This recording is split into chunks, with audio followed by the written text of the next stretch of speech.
Hello friends, welcome to all of you on my channel Mishra Classes. I am Pradeep Kumar Mishra. Now here discuss about interest या ब्याज। ठीक है, ब्याज दो तरीके से होता है, एक सिंपल इंटरेस्ट, दूसरा कंपाउंड इंटरेस्ट, साधारण ब्याज और चक्रवृद्धि ब्याज। ठीक है, आज के लिए जो अपना टॉपिक है वो केवल सिंपल इंटरेस्ट के लिए है। तो उसको जानने से पहले उससे रिलेटेड जो डेफिनेशंस हैं वो आपको जानना ज़रूरी है। तो ये इसके लिए जानते सभी हैं, बस डेफिनेशंस जो हैं वो एक निश्चित भाषा में लिखी जाती हैं और समझी जाती हैं। तो उसके लिए यहाँ समझ लीजिए कि ब्याज क्या कहलाता है। तो ब्याज जो है, जब कोई व्यक्ति किसी अन्य व्यक्ति, साहूकार अथवा बैंक या किसी अन्य संस्था से कुछ रुपए उधार लेता है, तो एक निश्चित समय के पश्चात उसे कुछ अतिरिक्त धन देना पड़ता है। तो जो अतिरिक्त धन उसको देना पड़ता है वही आपका ब्याज या इंटरेस्ट कहलाता है। ठीक है, दूसरा जो डेफिनेशंस है इसमें, मेन वर्ड जो आता है इसमें वो कहलाता है मूलधन या प्रिंसिपल। तो प्रिंसिपल, जो धन हम किसी संस्था, साहूकार या बैंक से लेते हैं वह मूलधन कहलाता है या प्रिंसिपल कहलाता है। समय क्या कहलाता है? समय जो यहाँ अपन यूज़ करते हैं ब्याज निकालने में, तो समय वह अवधि होती है जिस समय अवधि के बाद हमें मूलधन के साथ ब्याज को चुकाना होता है, या मूलधन ही चुकाना पड़ता है, क्योंकि ब्याज तो मंथली भी लिया जा सकता है। दर दर जो होती है, प्रत्येक धन जो है वो कर्ज पर जब लिया जाता है तो एक दर पर दिया जाता है जिसको हम परसेंट में व्यक्त करते हैं। ठीक है, इसके बाद जो है वो आता है मिश्र धन या अमाउंट। तो अमाउंट जो है वो मूलधन और ब्याज के योग के बराबर होता है। अमाउंट को ए से डिनोट करते हैं, मूलधन को पी से डिनोट करते हैं, और सिंपल इंटरेस्ट, साधारण ब्याज, ठीक है, उसको एस आई से डिनोट करते हैं। तो यहाँ ये जो फॉर्मूला बनता है अपना, A is equal to P plus S I. तो ये जो है ये सिंपल डेफिनेशंस थी। इसके बाद अपन चलते हैं कुछ न्यूमेरिकल्स पर, है ना। ये उनके कुछ और फॉर्मूले हैं जो सिंपल इंटरेस्ट या एस आई जो होता है वो सभी अपन टेंथ क्लास में पढ़ चुके रहते हैं, टेंथ एट्थ में भी पढ़ चुके रहते हैं। तो एस आई जो होता है P into R into T upon 100। P मूलधन, आर रेट, दर, टी टाइम। ठीक है, तो इसी तरीके से इसी से अपन मूलधन निकालने आता है तो मूलधन का फॉर्मूला बना लेते हैं, रेट निकालने आती है तो रेट का फॉर्मूला बना लेते हैं, और टाइम निकालने आता है तो टाइम का फॉर्मूला इसी से बना लेते हैं। मगर ये कब के लिए है? जब आपको साधारण ब्याज निकालने के लिए बोला जाता है। ठीक है, ये सिंपल है, आप कर सकते हैं। क्वेश्चन भी है पहला, देखिए 8,000 रुपये का 10% वार्षिक ब्याज की दर से 3 वर्षों का साधारण ब्याज ज्ञात करो। तो इसका जो फॉर्मूला होता है ऐसा equal to P into R into T upon 100। Value put करेंगे, आंसर आ जाएगा। ठीक है, ये तो सिंपल तरीका होता है। मगर क्या है, अपन को यहाँ ट्रिक पढ़ना है। ठीक है, दूसरी चीज़, ट्रिक तो ठीक है, जो भी मेरा वीडियो देख रहे हैं वो अंत तक देखें, क्योंकि मेन जो क्वेश्चन आते हैं उसके लिए अपन सबसे अंत में आएगा सीक्वेंस के हिसाब से। ठीक है, तो इसकी जो ट्रिक होती है वो ट्रिक ये होती है कि यदि इस तरीके से क्वेश्चन आते हैं तो जो दर दी रहती है और जो वर्ष दिए रहते हैं उन दोनों का आपस में मल्टीप्लाई कर देते हैं, और जो आंसर आता है दर और वर्ष का आपस में गुणा करने पर उतना प्रतिशत अपन मूलधन का निकाल लेते हैं, वो आपका आंसर होता है।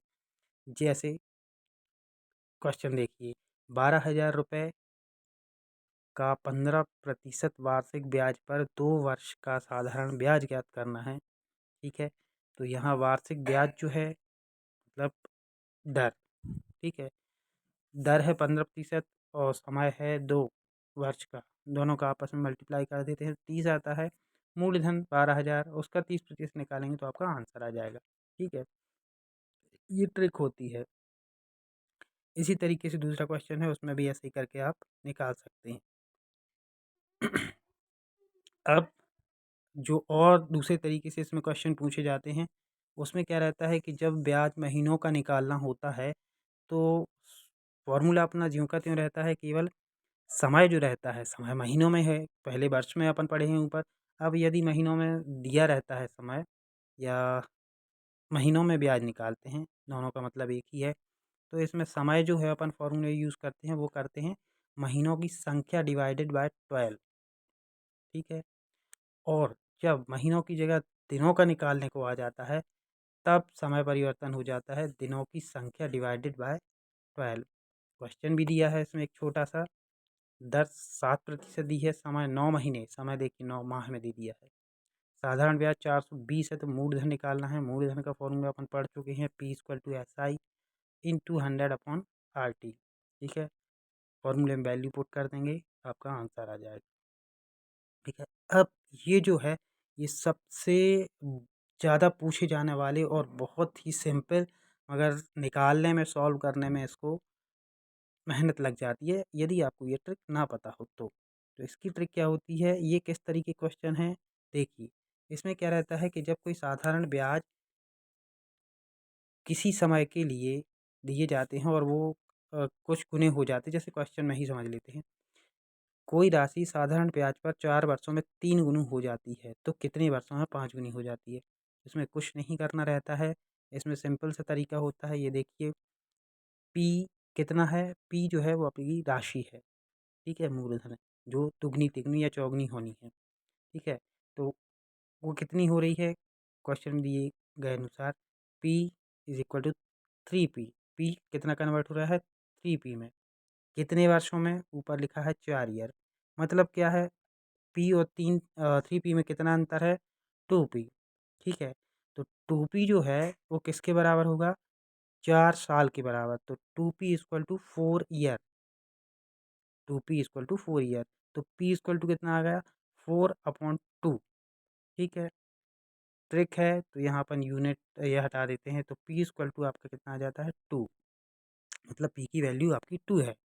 तो अब यदि 5 गुना करना है, तो P और 5P के बीच में कितना अंतर है, जब P में अपन 4P जोड़ते हैं तो वो 5P हो जाता है।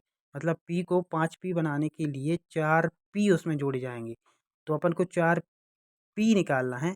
P की वैल्यू अपन ऊपर निकाल चुके हैं, ट्रिक के हिसाब से 2 आई है, तो 4P या 4P मतलब 4 इंटू 2 किया जाएगा 8। तो इसका आंसर क्या होगा कि 8 साल में वह राशि 5 गुनी हो जाएगी, ठीक है। एक और क्वेश्चन देखते हैं। इसमें क्वेश्चन में दिया हुआ है, कोई धनराशि 7 वर्षों में 5 गुनी हो जाती है, वह कितने वर्षों में 13 गुनी हो जाएगी। ऑप्शन दिए हैं 12 वर्ष, 15 वर्ष, 24 वर्ष, 21 वर्ष, या इनमें से कोई नहीं, ठीक है। तो हमें ये पता करना है कि यह राशि जो 7 वर्षों में 5 गुनी होती है, वह कितने वर्षों में 13 गुनी हो जाती है, ठीक है। अपन वही जो ट्रिक अपन ऊपर देख चुके हैं, वही ट्रिक अपन को अपनानी है। तो P जो है वो 5P में कब बदल रहा है, उसके बीच में क्या लग रहा है, समय 7 साल का, तो 7 ईयर है। और P को 5P में कितना बढ़ रहा है, वो 4P बढ़ रहा है, तो 4P जो है वो 7 साल के बराबर हो रहा है। मतलब उनमें कंपैरिजन यदि किया जाए, तो 4P इक्वल टू 7 ईयर। तो P कितना हो जाएगा, 7/4, ठीक है। यहाँ ईयर लिखना ज़रूरी नहीं है, जो लिखा है मैंने P इक्वल टू 7/4 ईयर, ठीक है। आपको ये बस याद रखना है P equal to 7 divided by 4। अब P को कितना बदलना है, क्वेश्चन में पूछे गए अनुसार P को बदलना है 13P में, 13 गुना करना है।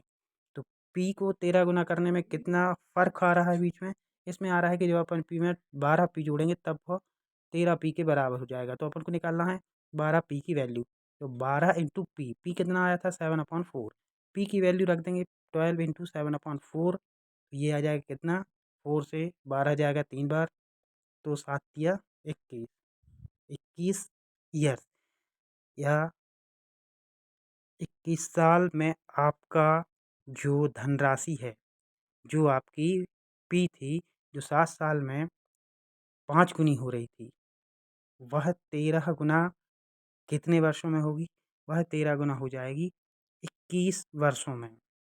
दोस्तों, इस तरीके के क्वेश्चन हमेशा ही पूछे जाते हैं, और यदि ये ट्रिक आपसे आती है, तो आपको किसी फॉर्मूले की याद रखने की ज़रूरत नहीं है। केवल ये छोटी-सी सिंपल सी ट्रिक याद रखिए, तो ये कठिन से कठिन क्वेश्चन जो हैं, वो आपसे सॉल्व हो सकते हैं।